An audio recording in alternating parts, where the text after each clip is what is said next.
Badan Nasional Pencarian dan Pertolongan, Basarnas, bersama Komisi 5 DPR RI berkolaborasi menggelar pelatihan dasar tentang pertolongan pertama pencarian dan pertolongan, SAR, sebagai bentuk pemberdayaan masyarakat guna meningkatkan kesiapsiagaan dalam menghadapi keadaan darurat di Aula Dinesti Len Kabupaten Ogan Komering Ilir Oki, Sabtu tanggal 14 Juni tahun 2025.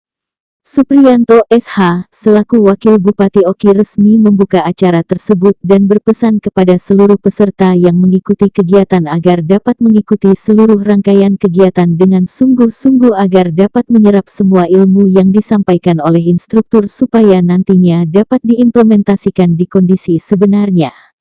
Anggota Komisi 5 DPR RI, Insinyur Haji Ishak Meki MM dalam sambutannya, mengatakan kegiatan ini bertujuan meningkatkan kemampuan dan ketangguhan masyarakat dalam menghadapi dan menangani kecelakaan, kondisi membahayakan manusia, dan bencana yang kerap melanda wilayah Oki. Ini merupakan bagian dari program sosialisasi dan pemberdayaan masyarakat yang dilakukan oleh Parlemen.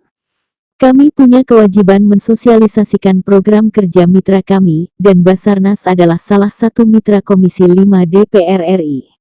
Untuk saat ini Basarnas memiliki keterbatasan personil, sehingga pemberdayaan masyarakat menjadi sangat penting untuk membantu tugas-tugasnya, katanya.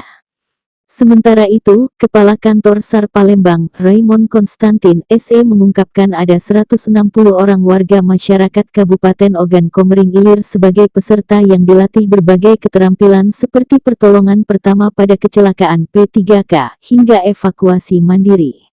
Pentingnya peran serta masyarakat dalam penanganan kecelakaan, kondisi membahayakan manusia dan penanggulangan bencana yang tidak hanya menjadi tanggung jawab pemerintah tetapi juga seluruh elemen masyarakat. Dengan pelatihan ini, kita berharap akan terbentuk kelompok masyarakat yang siap dan mampu memberikan pertolongan pertama ketika terjadi kecelakaan, kondisi membahayakan manusia dan bencana atau keadaan darurat sehingga dapat mengurangi korban jiwa.